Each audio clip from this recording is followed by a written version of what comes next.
Hi YouTube, hi everybody, Christelle Berthon, diatonic harmonica, this instrument, okay, the little tin sandwich, okay. So today I want to give you a free lesson, even if that's right, I am still providing lesson on Skype, and today I want to talk about the vibrato, and it's a vast subject that deserves to be talked about. Okay, so first of all, what is a vibrato? If you hear, if you listen to a singer, male or female, if you are paying attention a little bit, you will discover that that person is doing, on long notes mainly, um, some vibration. It's a kind of,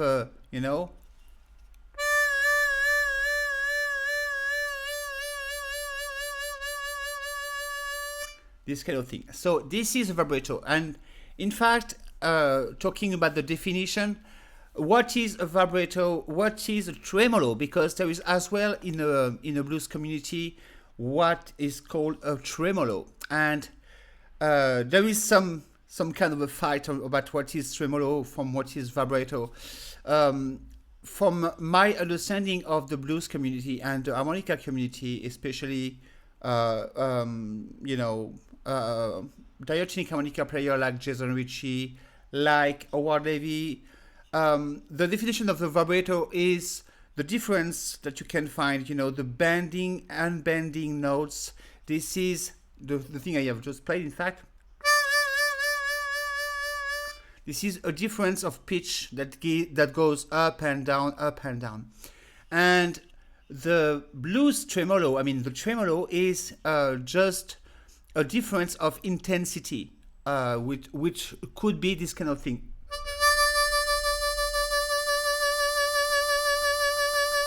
So it's very, very near, and this is the two definitions that you can find about the vibrato and the tremolo. I just want to add something. It's very funny because when I was a oboe player, I was using exactly the same technique I am using with my harmonica, and at the conservatorium, at the where I was studying, it was called vibrato. And many people has told me, including Howard Levy, for example, that I was in fact using a tremolo. So basically, I was already using a tremolo on the classical music, which is kind of funny. So basically, what you can expect from me on that point is to explain to me what is my understanding and how I am vibrating. I will not pass in review the bending and bending thing that belongs to to players like Jason, like Howard Levy, and all those people. The thing is, I will just talk about my own vibrato, and many people are saying to me, "Okay, we like it." So I will begin to talk about it. So basically, this is what I'm talking about.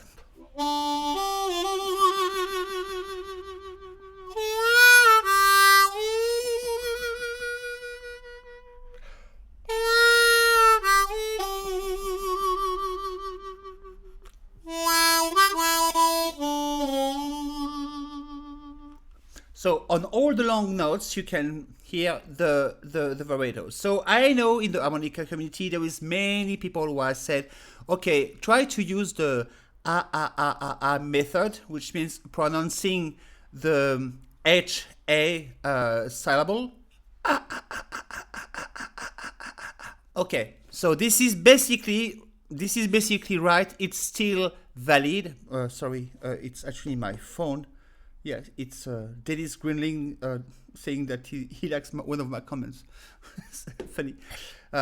So basically, where I was saying this method is correct, and in fact, it has been the start of my vibrato or my tremolo, depending. The thing is, you have to practice this in order to get a result that feels natural. Okay,